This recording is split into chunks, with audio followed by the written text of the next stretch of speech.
మాజీ మంత్రి పేర్ని నాని పాయింట్స్. పథకాలు అడిగితే ఖజానా ఖాళీగా ఉంది, రూపాయి లేదని చెప్తారు. లోకేష్, పవన్, చంద్రబాబు ప్రత్యేక విమానాల్లో తిరుగుతారు.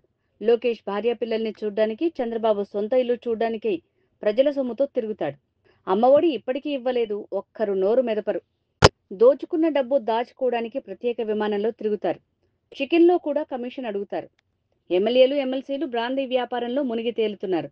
ప్రజల్నే కాదు, దేవుణ్ణి కూడా మోసం చేస్తున్నారు. రాష్ట్రంలో ఉన్న దేవుడి ఆలయాల్ని దోచేస్తున్నారు. దేవుడి ఆస్తిని కూడా నామినేషన్ పద్ధతిలో అద్దెకు 99 ఏళ్లకు ఇస్తామని అంటున్నారు.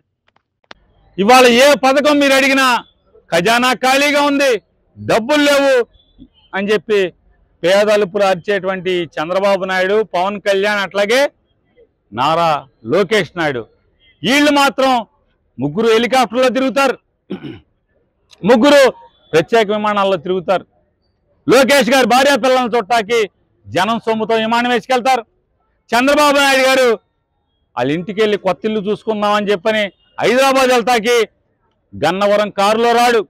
ఇంటికాయ నుంచి సచివాలయానికి హెలికాప్టర్, సచివాలయం నుంచి గన్నవరానికి హెలికాప్టర్, గన్నవరం నుంచి వాళ్ళ ఇంటికి విమానం. చంద్రబాబు నాయుడు గారి యొక్క ప్రభుత్వం చేస్తున్నటువంటి మోసపూరితతనం, ఎన్నికల ముందు ఇచ్చినటువంటి ప్రతి హామీని తుంగలో తొక్కి ఇవాళ అధికారాన్ని కేవలం ధనార్జన కోసం మాత్రమే అనుభవించండి. అంత ఫోటోల కోసం నేను కూర్చోండి. ధనార్జన కోసం మాత్రమే ఇవాళ వాళ్ళ ముగ్గురు పార్ట్నర్స్ కాలం గడపటం, సొమ్ము జనాంది, సోకు చంద్రబాబు నాయుడు కొడుకు పవన్ కళ్యాణ్ది అవటం మనందరం చేసుకున్నటువంటి దౌర్భాగ్యం. ఎన్నికల ముందేమో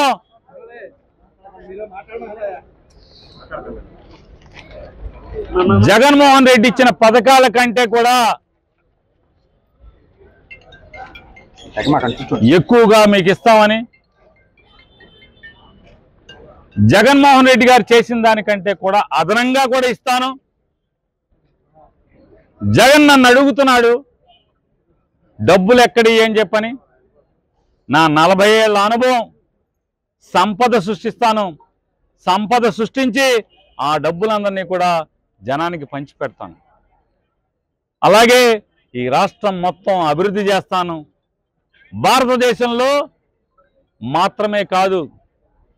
భారతదేశం మాత్రమే కాదు ప్రపంచంలోనే మొట్టమొదటి రాష్ట్రంగా ఉండేట్టుగా నేను చక్కదిద్దుతానని చెప్పని అరచేతిలో వైకుంఠం చూపించి, అదొక్కటే కాదు, జగన్ అప్పులు చేసి మీకు పథకాలు ఇచ్చాడు, నేను అప్పులు చేయకుండా సంపద సృష్టించి మీకు పథకాలు ఇస్తాను అని చెప్పినటువంటి మోసగాడు చంద్రబాబు.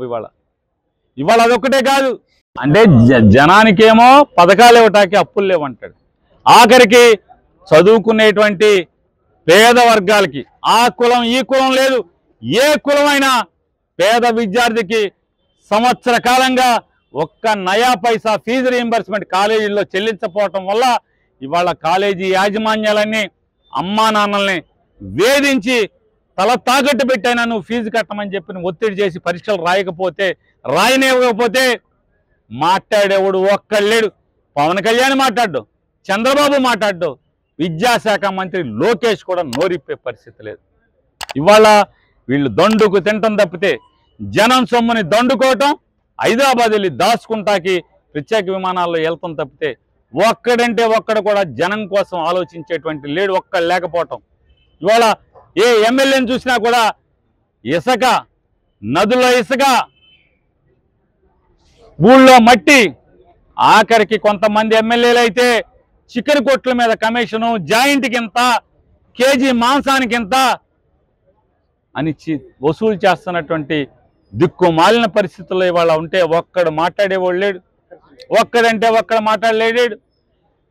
ఆడు ఈడు అని లేకుండా 164 మంది మళ్ళీ ఎమ్మెల్సీలు మొత్తం అంతా కూడా బ్రాందీల్లో మునిగి తేలుతున్న పరిస్థితులు ఇవాళ ఈ రాష్ట్రంలో ఉన్నాయి. బ్రాందీ వ్యాపారంలో ఈ చెయ్యట్టని ఒక్క ఎమ్మెల్యే ఉన్నాడా అంటే ఎవడు ఒక్కడ కూడా, ఆఖరికి ఈ ఎమ్మెల్యేతో సహా ఎవడు బ్రాందీ వ్యాపారం వాసన చూడకుండా ఒక్కడ లేకపోవటం అనేది మన దౌర్భాగ్యం. ఇవాళ ఇన్ని మాయమాటలు చెప్పి, ఇన్ని మోసాలు చెప్పి వీళ్ళు పబ్బం గడుపుకోవటానికి, ఆఖరికి ప్రజల్ని మోసం చేయడమే కాదు, దేవుణ్ణి సనాతన ధర్మం అని, జగన్మోహన్ రెడ్డి మీరు క్రిస్టియన్ మేము హిందువులు అని వాగినటువంటి చంద్రబాబు నాయుడు కూడా ఇవాళ సాక్షాత్తు రాష్ట్రంలో ఉన్నటువంటి ప్రతి దేవుడు ఆలయాన్ని కూడా దోచేసేటువంటి కార్యక్రమానికి తెరలేపుతున్నారు. మొన్న నోటిఫికేషన్ ఇచ్చారు. ఏమని ఇచ్చారంటే, నెల రోజుల్లోపు మీకు అభ్యంతరాలు ఉంటే చెప్పండి, మేము చట్టం తేబోతున్నాం, దేవుడి ఆస్తులన్నీ కూడా ఈ రాష్ట్రంలో ఉన్నటువంటి ప్రతి హిందూ దేవుడి ఆస్తిని కూడా నామినేషన్ పద్ధతిలో